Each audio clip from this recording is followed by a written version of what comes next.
महा cartoon TV.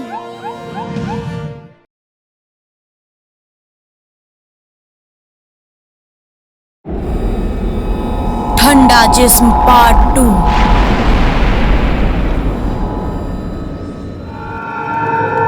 पिछले भाग में आपने देखा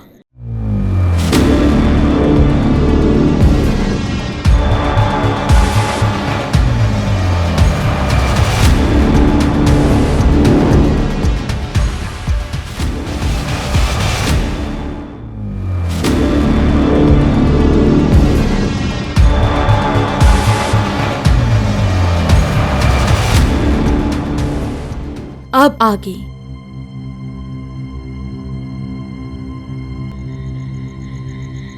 हिमानी पिछले 1 घंटे से किसी का इंतजार कर रही थी। कैफे में बैठे बैठे वो तकरीबन 4 कॉफी के कप गटक चुकी थी। इतनी देर से इंतजार करने के कारण उसे अब गुस्सा आ रहा था। पूरी तरह आग बबूला होने के बाद उसने फोन उठाया और गुस्से में चिल्लाने लगी। कुछ सेकंड्स के बाद उसने अपना फोन कट कर दिया और वेटर को बिल लाने का इशारा किया। वहीं हिमानी की इन सब हरकतों को गौर करते हुए पास में बैठे हुए एक लड़के ने उससे बात करने का मन बनाया। कॉफी लगता है ज्यादा ही गर्म थी, शायद इसी वजह से आपके सर पर चढ़ गई है। Excuse me. हाय, मेरा नाम पुलकित है। मैं आपको काफी देर से देख रहा हूँ। आप थोड़ी परेशान और गुस्से में लग रही थी, तो सोचा आपसे थोड़ा बात कर लूं। थैंक्स पर नो थैंक्स। मेरे दोस्त कहते हैं कि मेरी कंपनी बहुत जबरदस्त है, आप ट्राई कर सकती हैं। अगर अच्छी नहीं लगी तो चुपचाप चला जाऊंगा। हिमानी पहले से ही गुस्से में थी और पुलकित की बात से वो और ज्यादा चिढ़ गई। उसने बिल पे किया और कैफे से बाहर आ गई। पुलकित हिमानी का पीछा करने लगा। उसे लगा कि शायद उसकी वजह से हिमानी को बुरा लगा और वो हिमानी से माफी मांगने लगा। इस बात से हिमानी और ज्यादा चिढ़ गई। उसने पुलकित को डांटना शुरू कर दिया। उसने पुलकित को वहां से तुरंत जाने को बोला। बात बिगड़ती देख पुलकित ने उसका पीछा करना बंद कर दिया और वो वहां से चला गया।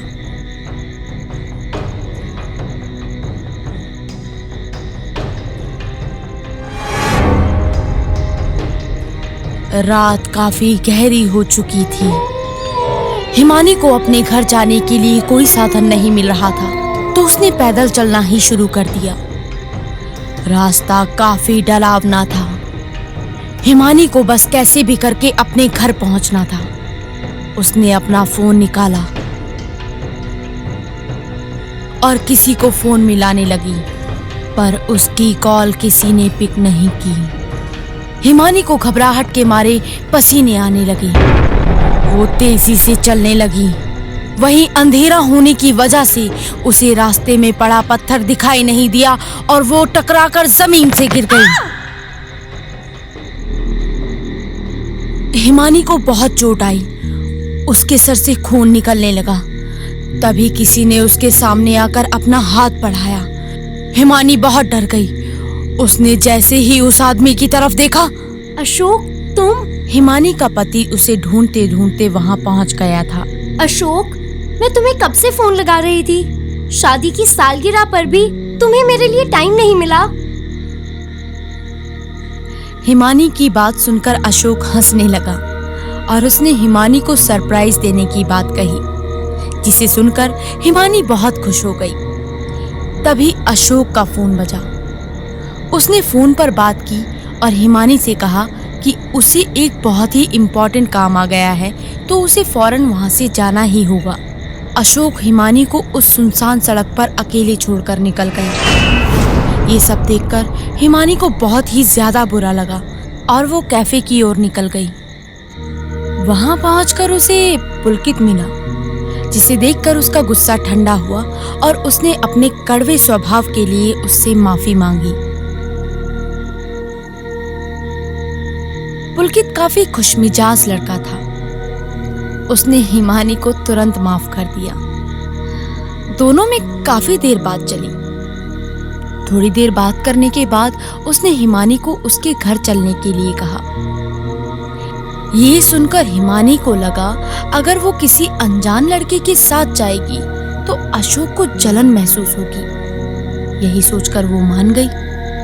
पुलकित ने अपनी गाड़ी निकाली और हिमानी को लेकर अपने घर की ओर निकल पड़ा।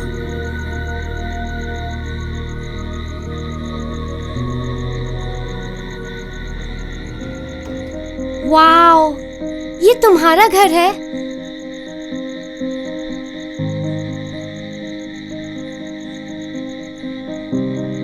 ये सुनकर पुलकित ने हंसकर हाँ में जवाब दिया।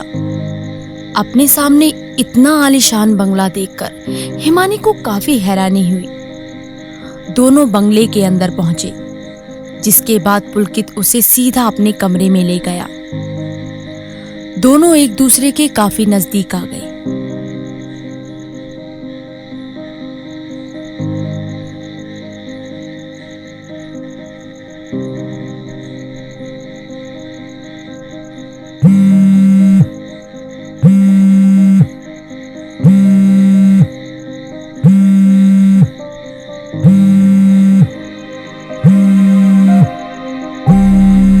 हेलो, कहाँ हो हिमानी?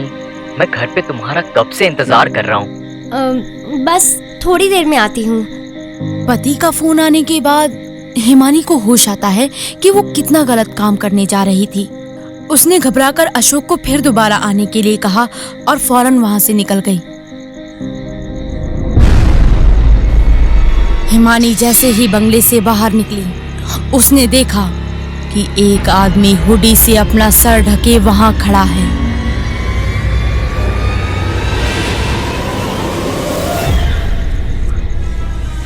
हिमानी काफी डर गई और उस आदमी से उसके वहां होने का कारण पूछने लगी, मगर वो आदमी कुछ नहीं बोला।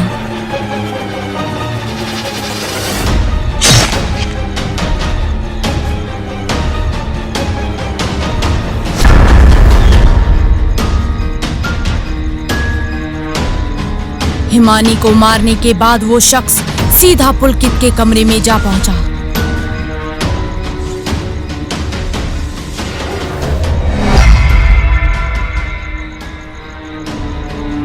पर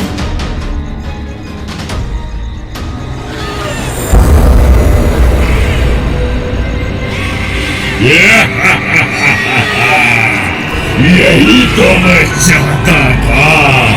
अभिमानी मेरी होगी। जो काम मेरा मुर्दा शरीर नहीं कर पाया वो मैंने तुझसे करवा दिया।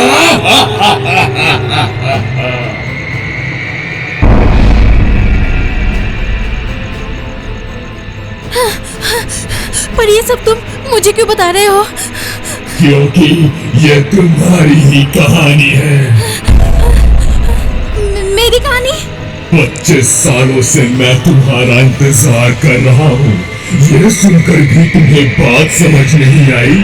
शिखा, ये तुम्हारा पुनर्जन्म है। इसी दिन के लिए मैंने क्या कुछ नहीं किया।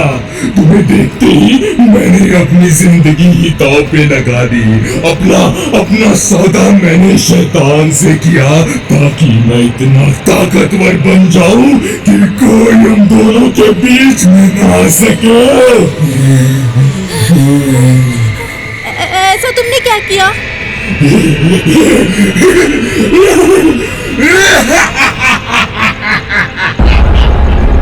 अगर आप जानना चाहते हैं कि प्रणव ने शिखा को पाने के लिए ऐसा कौन सा घिनौना काम किया था, तो इस कहानी के तीसरे भाग को देखना ना भूलें। हम जल्द ही इस रहस्य से पर्दा उठाने वाले हैं।